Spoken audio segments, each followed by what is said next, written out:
Qu'est-ce que la Proof of Work? Tout d'abord, c'est le premier des mécanismes de consensus qui est utilisé dans la blockchain. Ce mécanisme a vu le jour en 2009 avec le très connu Bitcoin.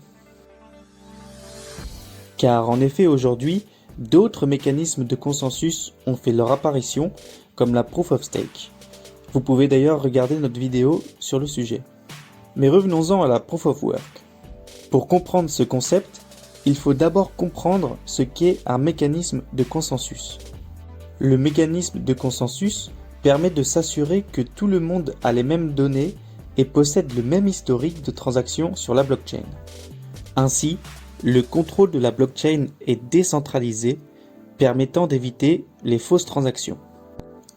Car en effet, il n'y a pas une seule ou quelques personnes qui contrôlent la blockchain, mais des millions d'utilisateurs.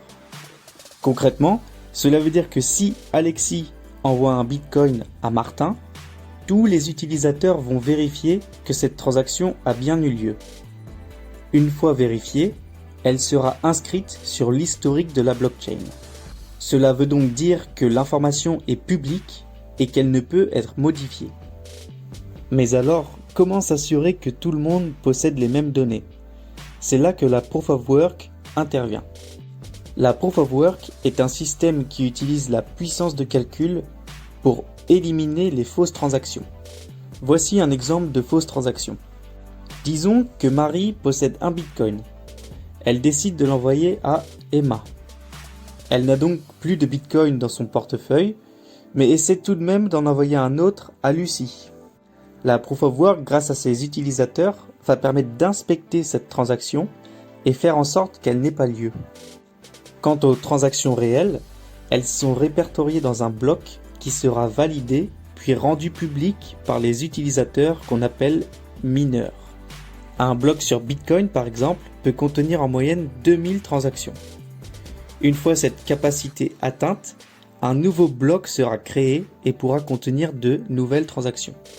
Les mineurs, qui sont en fait des millions d'ordinateurs, vont donc vérifier le contenu d'un bloc grâce à la résolution d'un calcul complexe. Ce calcul est si complexe qu'il met environ 10 minutes à être résolu, et ce, par l'ensemble des ordinateurs sur tout le réseau. Le calcul s'agit d'une fonction de hachage qui se nomme SHA-256. Donc, en résolvant ce calcul complexe, les mineurs prouvent qu'ils ont travaillé et contribué au bon fonctionnement de la blockchain. Pour cela, ils vont être rémunérés en Bitcoin. Très exactement 6,25 Bitcoin par bloc résolu. Cependant, la rémunération évolue avec ce qu'on appelle le halving, qui est un sujet pour une autre vidéo. Il faut savoir que la rémunération n'est pas collective, seulement le mineur qui a résolu le calcul en premier sera rémunéré. La Proof of Work a donc plusieurs avantages. Elle est sécurisée, transparente, permanente et décentralisée. En effet, pour attaquer Bitcoin par exemple, et créer de fausses transactions, il faudrait contrôler 51% de la puissance de calcul. C'est-à-dire 51% des mineurs du réseau, ce qui coûterait des centaines de milliards d'euros. Une attaque des 51% est donc très peu probable, rendant Bitcoin très sécurisé.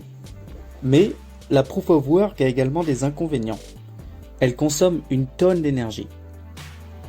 Par exemple, le réseau Bitcoin à lui seul consomme autant d'électricité que les Pays-Bas. C'est pourquoi l'utilisation de l'énergie verte devient une priorité non négligeable pour les mineurs. Un autre problème est son incapacité à effectuer un grand nombre de transactions rapidement, comme chaque bloc a une capacité limitée et prend un certain temps pour être vérifié. C'est notamment pour résoudre ces problèmes que l'Ethereum est en train de passer de la Proof of Work à la Proof of Stake. Et je vous invite maintenant à regarder notre vidéo sur la Proof of Stake. Si cette vidéo vous a plu, n'hésitez pas à vous abonner et à liker. C'était Cryptope, je vous dis à la prochaine.